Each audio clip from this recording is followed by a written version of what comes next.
Bien, vamos al mismo tiempo, al iniciar esta segunda hora, a distinguir al mismo tiempo entre dos conceptos que también es necesario que los conozcan bien y puedan distinguirlos bien. Lo que es, por una parte, la privación de libertad y, por otra parte, lo que es la restricción de libertad.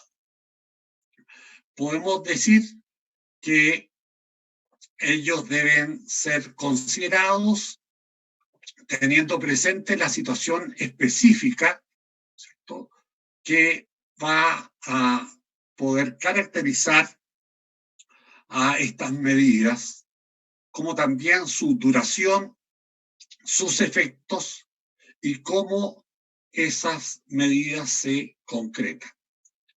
En esta materia, ya el Tribunal Europeo de Derechos Humanos, que es el primero, digamos, en crearse en el plano internacional, ¿cierto?, para la protección de los derechos humanos en el contexto, ¿cierto?, fundamentalmente de Europa, mucho antes que el surgimiento de la Corte Interamericana de Derechos Humanos, ¿cierto?, ha desarrollado una importante jurisprudencia a través de distintos casos, entre ellos, ¿cierto?, fundamentalmente el caso Engels, el caso Busardi, el caso Ashidane, entre otros, ¿cierto?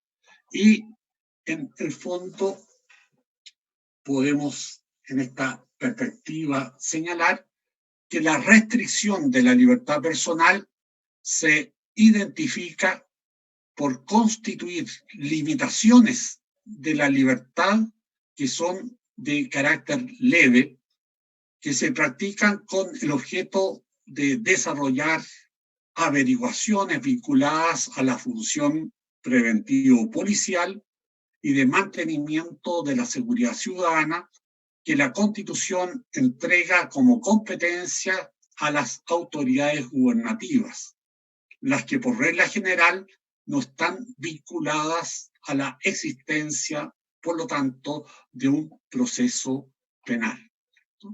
Señalemos en este sentido que la naturaleza y la finalidad administrativa, junto a la brevedad de la limitación, en el caso de restricción, son rasgos conceptuales que permiten caracterizar las medidas que son restrictivas de libertad como concepto genérico, que admite diversas modalidades que obstaculizan la autodeterminación de la conducta libre y lícita de las personas. Si la duración de la medida excede la finalidad propia, ¿cierto?, de ella, se transforma en una medida de privación de libertad, ¿cierto? Cabe en este sentido señalar que las medidas restrictivas, como también las medidas de privación de libertad, deben ser cuidadosamente ponderadas en su idoneidad y también en su adecuación al cometido que busca cada una de ellas desempeñar. Una medida que no sea idónea o que sea inadecuada debe rechazarse como contraria, por lo tanto, al orden constitucional y violadora del mismo, como también del sistema interamericano de protección de los derechos fundamentales. En este sentido, que la medida restrictiva de la libertad sea idónea, requiere que se fundamente en un precepto legal, ¿cierto?, que es precisamente, ¿cierto?, lo que en definitiva debe hacerse para restringir, ¿cierto?, en este sentido, la libertad personal, ¿cierto?, ya que en definitiva, ¿cierto?, esa disposición legal debe ser, ¿cierto?, debatida y aprobada por el Congreso, ¿cierto?, que es el órgano más representativo de la comunidad, ¿cierto?, nacional, ya que representa, ¿cierto?, tanto a las mayorías como a las minorías, ¿cierto?, y por lo tanto están allí, ¿cierto?, en dicho Congreso, todas las fuerzas políticas significativas existentes en el país. Además de ser aprobada, ¿cierto?, por los artículos 65 a 75 de la Constitución que ustedes ya conocen, ¿cierto?, que regulan el proceso legislativo, además debe conformarse con los fines constitucionalmente legítimos en una sociedad democrática y debe cumplir además 3 condiciones adicionales. La primera, ¿cierto?, que es fundamentalmente en este sentido, ¿cierto?, el desarrollo, ¿cierto?, de los 3, ¿cierto?, subprincipios del principio de proporcionalidad. La primera de ellas es el subprincipio de idoneidad, vale decir que el medio empleado para restringir el derecho fundamental debe ser apropiado al fin que se pretende, ¿cierto?, siendo inconstitucional el desarrollo de medidas que no sean idóneas para alcanzar los fines constitucionalmente legítimos.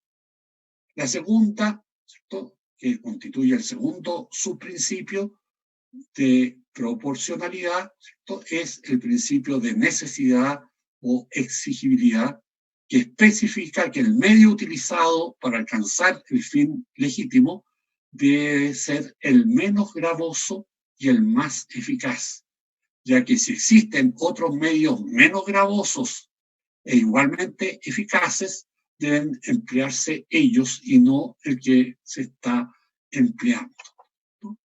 Y la tercera condición es la aplicación del principio de proporcionalidad en sentido estricto, que consiste en que, aceptada la necesidad y la idoneidad de los intereses, ¿cierto?, debe ponderarse si el sacrificio de los intereses individuales que trae consigo la intervención y afectación de la libertad personal guarda una relación proporcionada y razonable con la importancia del interés público que se trata de preservar.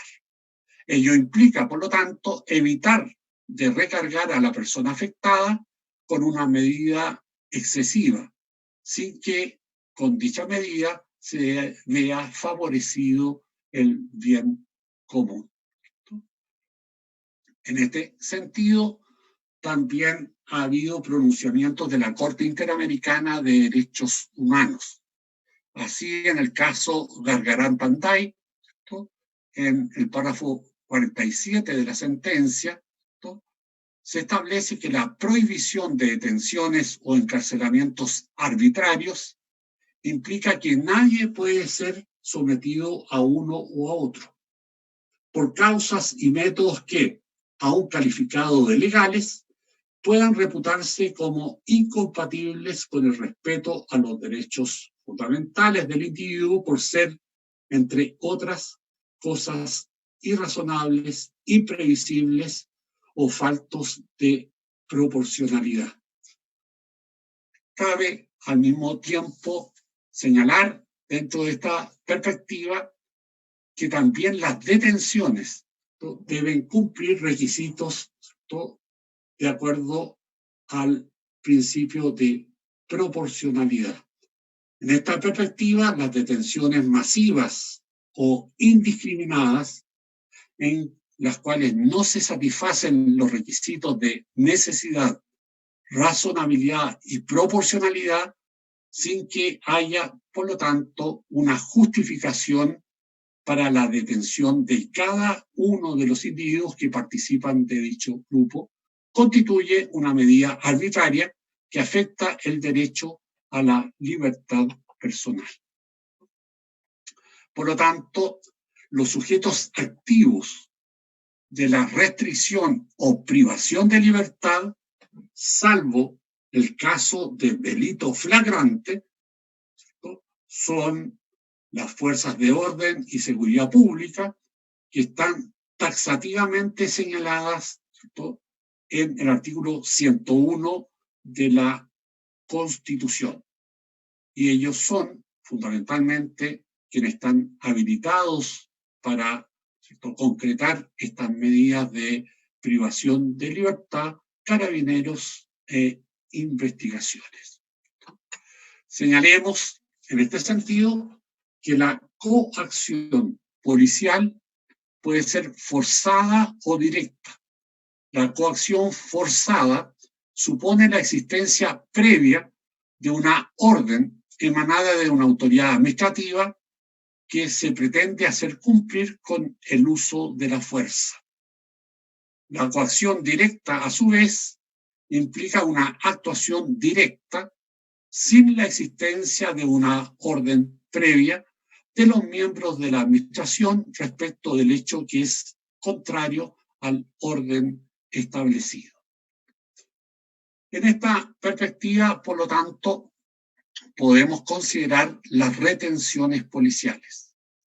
En el caso de restricciones de la libertad personal en su manifestación de libertad de movilización o circulación, ¿no?, nos encontramos, entre otras, con las atribuciones que tiene la policía para retener personas con el objeto de efectuar, por ejemplo, controles de identidad, para realizar controles, ¿cierto?, fundamentalmente respecto a los conductores de vehículos, ¿cierto?, acerca del eventual nivel alcohólico, ¿cierto?, que en definitiva ellos tengan en la sangre, ¿cierto?, ya que en definitiva ello constituye, ¿cierto?, una vulneración del ordenamiento jurídico, ¿cierto?, el manejar bajo los efectos del alcohol o, ¿cierto?, en este sentido, ¿cierto?, claramente en una situación, ¿cierto?, de haber tomado alcohol en forma significativa, ¿cierto? Y al mismo tiempo también pueden darse esta actuación dentro de las funciones de prevención o de investigación de delitos. Estas medidas pueden considerarse restrictivas de la libertad personal y no privaciones de libertad, ¿cierto?, cuando dicha retención es en un lugar determinado, ¿cierto?, en el cual se detiene, por ejemplo, a la persona o se detiene al conductor de un automóvil y se solicita que dicho conductor, por ejemplo, de un automóvil, muestre, ¿cierto?, lo que son los permisos, ¿cierto?, para conducir, ¿cierto?, o al mismo tiempo se le haga el examen, ¿cierto?, eventualmente, ¿cierto?, en el mismo lugar sobre, ¿cierto?, posible conducción bajo los efectos del alcohol o bajo los efectos de la droga, por señalar algunos ejemplos en tal perspectiva. El agente, a su vez, de policía que retiene a una persona tiene también ciertos deberes, los cuales son derechos de las personas retenidas, y ellos son los siguientes.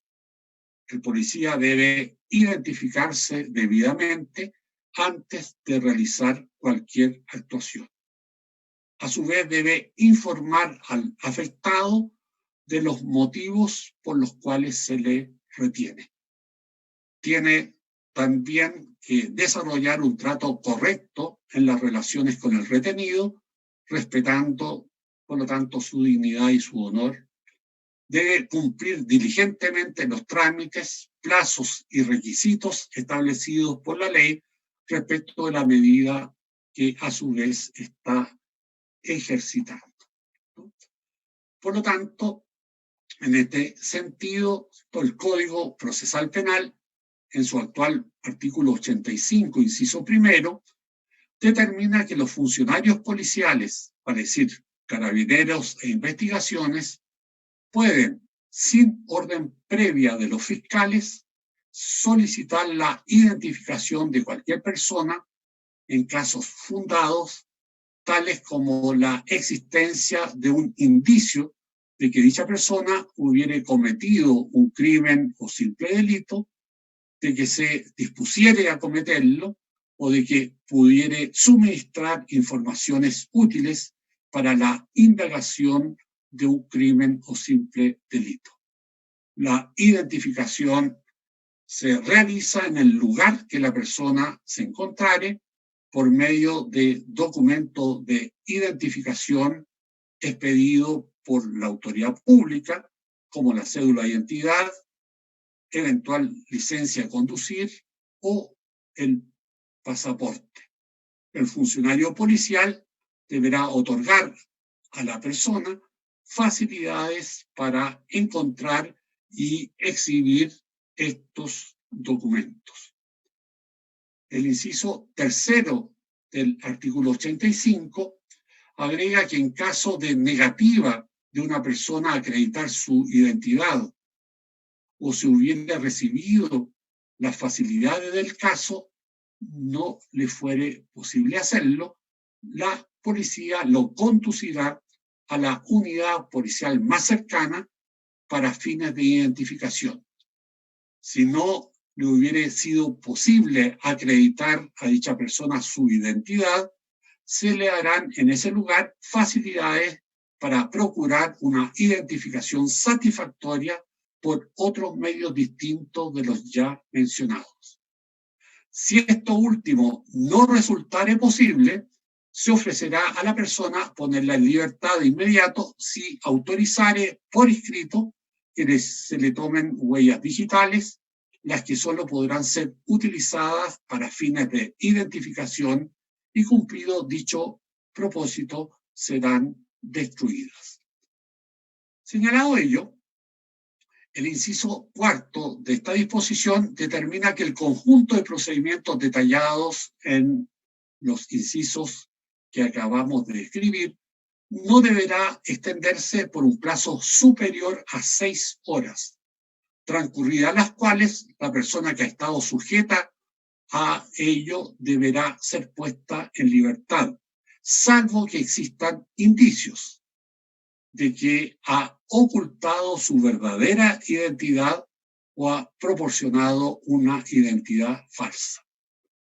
A su vez, el inciso quinto autoriza la detención de la persona si ella se niega a acreditar su identidad, la oculta o proporciona una identidad falsa como autora de la falta prevista y sancionada en el artículo 496, numeral quinto del Código Penal.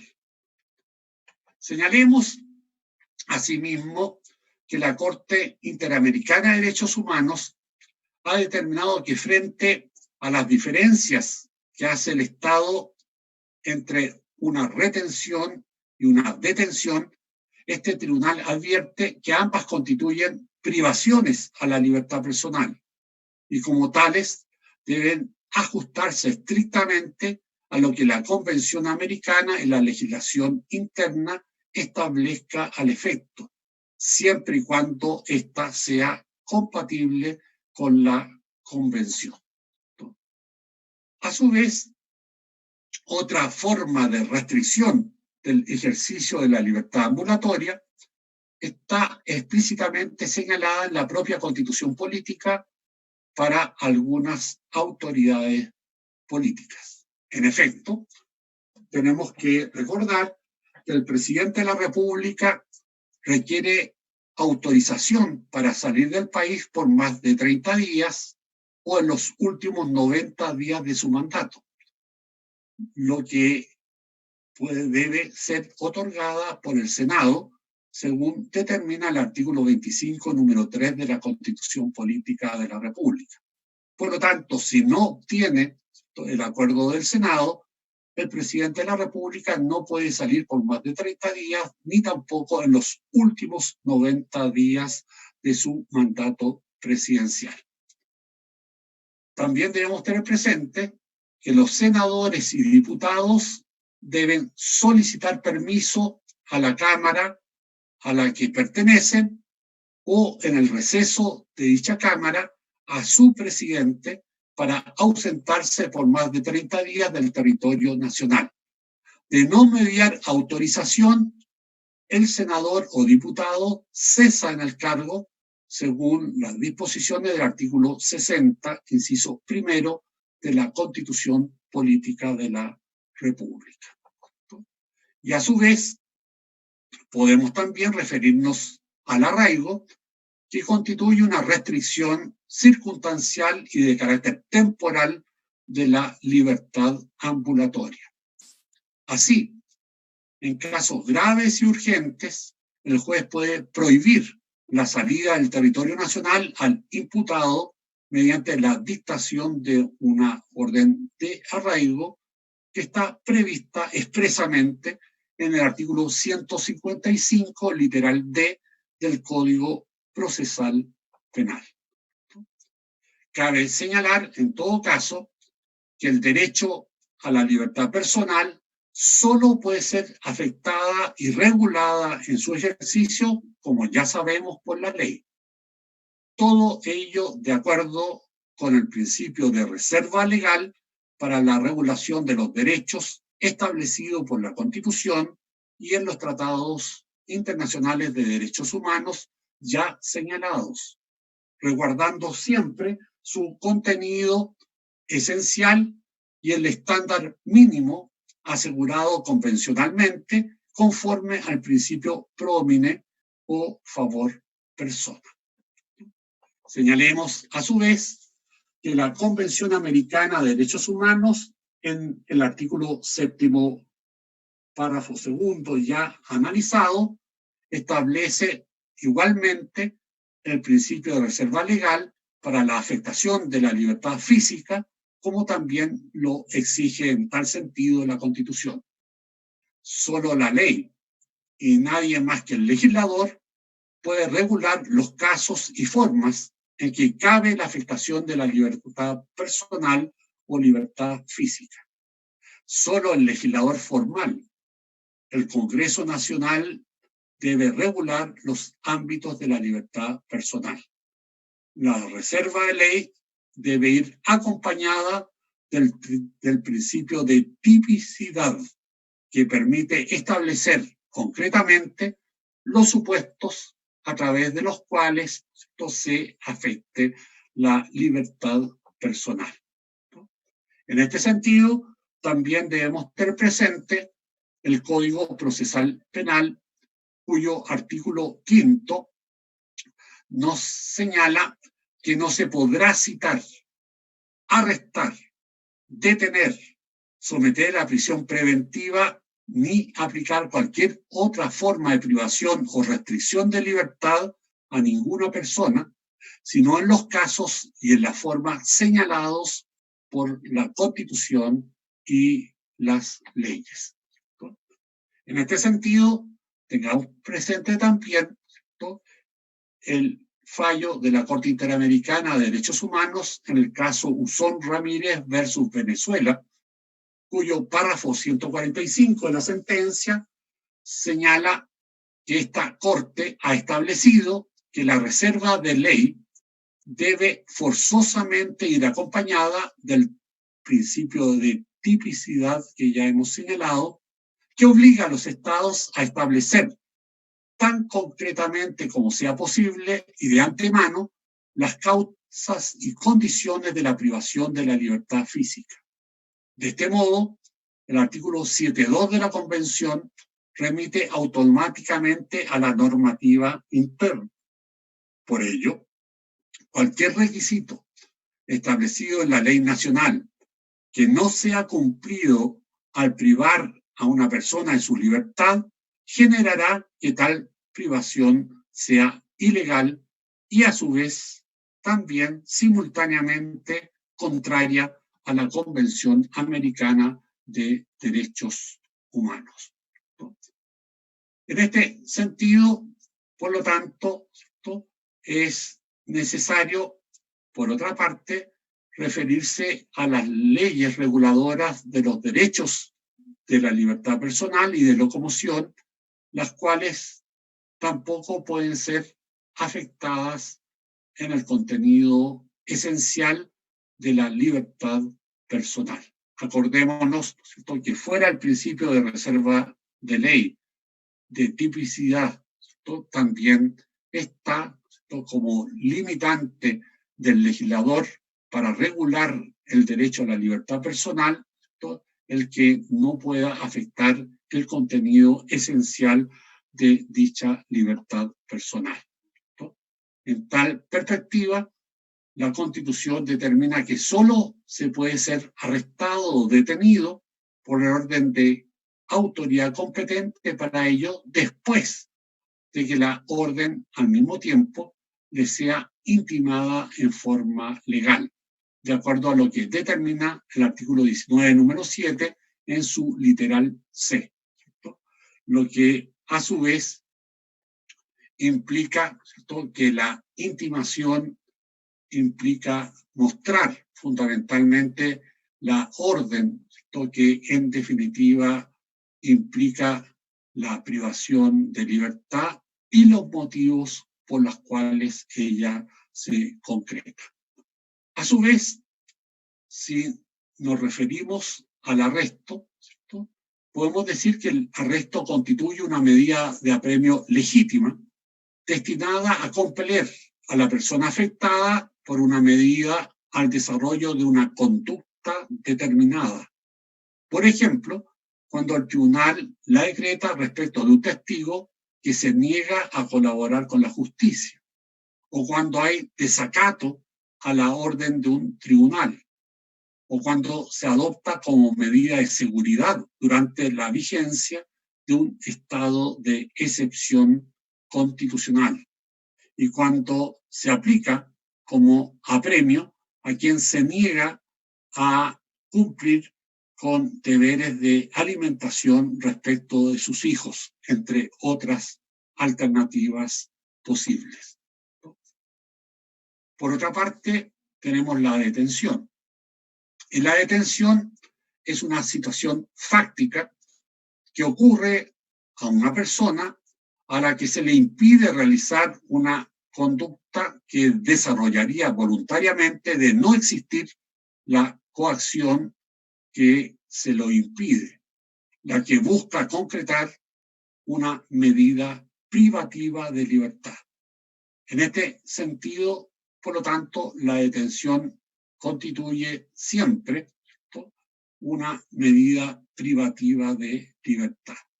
A su vez, la detención puede adoptar distintas modalidades o formas, ¿no?, y ellas también están reguladas legalmente. Ellas son, por una parte, la detención preventiva. Otra forma es la detención judicial, y además también podemos señalar, ¿cierto?, la detención con objetos de extradición, ¿no? Señalado ello, partamos por la detención preventiva, ¿no? Y señalemos que la detención preventiva puede ser conceptuada como aquella que tiene su causa en la realización de un hecho punible, concretándose con el objeto de poner el detenido a disposición de la autoridad judicial. La detención puede verificarse, ¿no?, ya sea por orden del juez a petición del Ministerio Público, puede también concretarse por orden de un intendente o un gobernador, ¿cierto?, que son autoridades de gobierno interior en los casos que así determine la ley, o por un agente de policía en los casos que también están regulados expresamente por la ley. Señalemos que esta detención preventiva puede calificarse de espontánea o de carácter policial. La detención preventiva puede ser espontánea cuando es practicada por los particulares en el caso de un delito flagrante, o puede ser una detención policial cuando la concretan las fuerzas de orden y seguridad pública, para decir, cuando es concretada por carabineros o investigaciones. En el caso de la detención preventiva espontánea, ¿cierto?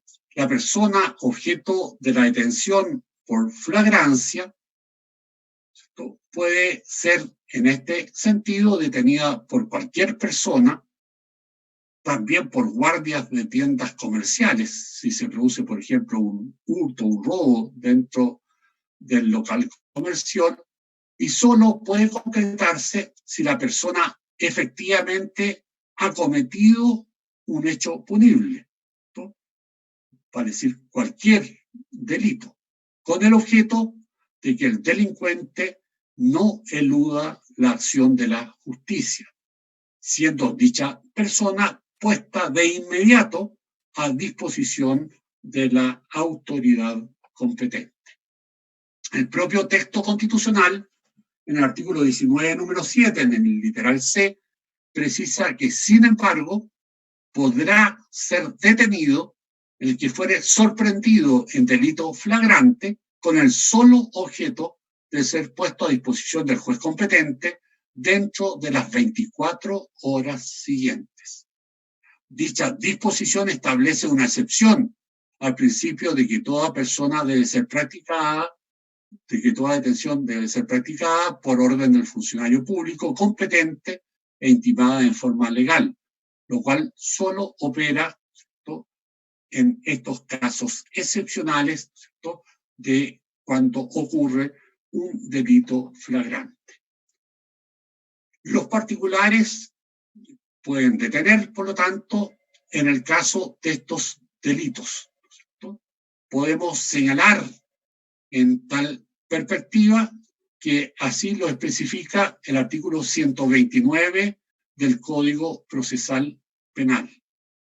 Se reputa delincuente flagrante en nuestro ordenamiento jurídico, de acuerdo con el artículo 130 del Código Procesal Penal, a las siguientes personas: al que actualmente está cometiendo el delito, al que acaba de cometerlo, al que en los momentos de que acaba de cometerse huye del lugar en que se cometió y es designado por el ofendido u otra persona como autor o como cómplice. Cabe señalar en esta perspectiva, ¿no?, también, ¿no?, que el que en el tiempo inmediato a la perpetración del delito fuere encontrado con objetos procedentes de aquel o con señales en sí mismo o en sus vestidos que permitieran sospechar su participación en el delito o con las armas o instrumentos que hubieran sido empleados para tales efectos. Les ruego un momentito porque voy a tener que abrir la puerta de la casa, que estoy solo y vengo de inmediato.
Bien, ruego que me perdonen esta ausencia de un par de minutos.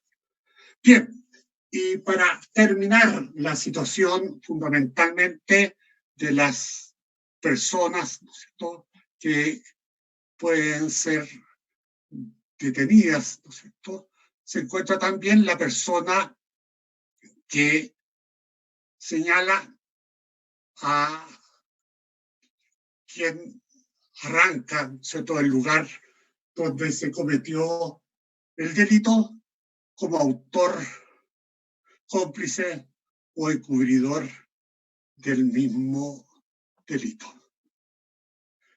Cabe también preguntarse en este sentido, y para terminar, ¿cierto?, ¿cuál es la duración que puede tener la detención espontánea? Esta detención preventiva espontánea debe durar el lapso más breve posible, conduciendo al delincuente flagrante a la policía o solicitando la presencia de esta última en el lugar en que se encuentra inmovilizado el detenido. La detención espontánea no puede ser en ningún caso, ¿cierto?, exceder de un máximo de duración constitucional de 24 horas, según establece el artículo 19, número 7, literal C de la Constitución. Si la detención espontánea dura más de lo estrictamente necesario para inmovilizar al detenido y ponerlo a disposición de la policía, la persona que practica la detención podría incurrir en un delito que es el que se denomina de detención ilegal. Con esto terminamos la sesión de hoy, ¿cierto? Y vamos, por lo tanto, antes de despedirnos, ¿no es cierto?, a plantear, ¿no es cierto?, si hay dudas, preguntas y comentarios que ustedes quieran desarrollar, ¿no?, sobre esta segunda parte de la clase. Se ofrece, por lo tanto, la palabra a cada uno y todos ustedes que quieran hacer uso de ella. Profesor, ¿Preguntas, dudas? Sí, Camila. en los casos, por ejemplo, en que se hacen detención de un delincuente Flagrantes, sí. flagrante, por ejemplo, como los que muestran en Facebook o así, que atrapan al delincuente, pero las personas empiezan a golpearlo, ¿ahí también se incurre en un delito? Efectivamente, digamos, porque en el fondo la medida de detención, ¿no es cierto?, es una medida, ¿no es cierto?, fundamentalmente para entregarlo de inmediato, ¿no es cierto?, ya sea a la policía o a la autoridad respectiva, pero eso no implica, ¿no es cierto?, el de causar lesión, digamos, o atentar, ¿cierto?, contra la dignidad de esa persona, que tendrá que responder ante los tribunales de justicia, pero no hay en este sentido en nuestro ordenamiento jurídico la posibilidad, ¿cierto?, de hacerse justicia por mano propia.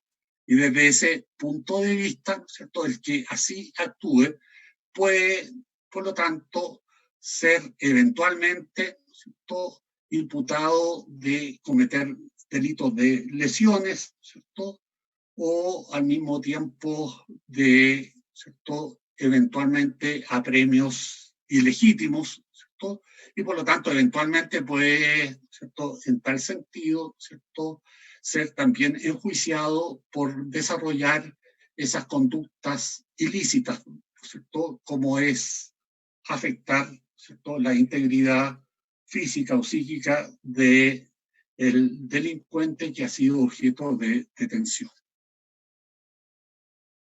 Ok, profesor, muchas gracias. ¿Alguien más quiere intervenir, jóvenes? Profesor, Sí, Gabriela. ¿cuáles eran los deberes del agente de policía? Los deberes, como ya hemos señalado, son primero el de identificarse, ¿cierto? Segundo, ¿cierto?, el señalarle a la persona respectiva, ¿cierto?, por qué ella está siendo objeto de retención o de detención, según sea el caso, ¿cierto?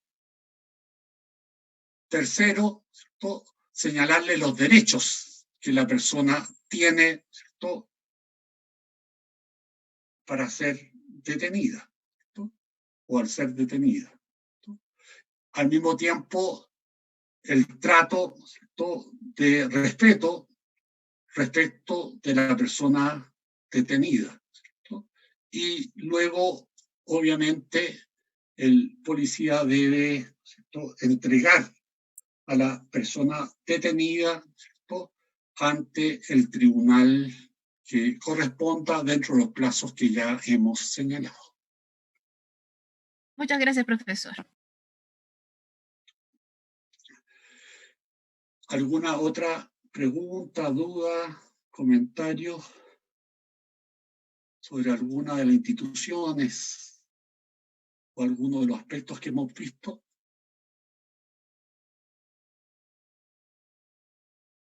Bien, si no lo hay, vamos a quedar, por lo tanto, hasta aquí por hoy y vamos a continuar en nuestra clase de mañana nuevamente a las 9:40 para ver si mañana terminamos también el análisis de la libertad personal y la seguridad individual. Que estén muy bien y nos vemos mañana. Chao, profe, que esté bien. Gracias, Hasta profe. luego, que estén bien. Chao, profesor, que esté bien. Hasta luego, que estén bien.